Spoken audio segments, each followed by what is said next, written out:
అందరికీ నమస్కారం. Welcome to my channel మామ్వీ స్పెషల్ చైల్డ్. టుడే టాపిక్స్ ఏంటంటే నవరాత్రుల గురించి అండి. నవరాత్రులు అనేవి శ్రీశైలం భ్రమరాంబిక అమ్మవారికి ఒక్కొక్క రోజు ఒక్కొక్క అలంకరణ జరుగుతుంది. అలాగే విజయవాడలో కూడా ఒక్కొక్క రోజు ఒక్కొక్క అలంకరణ జరుగుతుంది.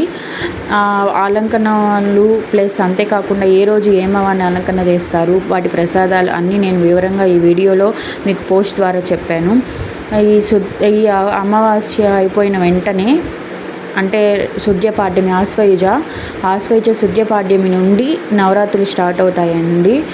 ఆశ్వయుజ శుద్ధ పాడ్యమి నుండి శుద్ధ దశమి వరకు నవరాత్రులు జరుగుతాయి.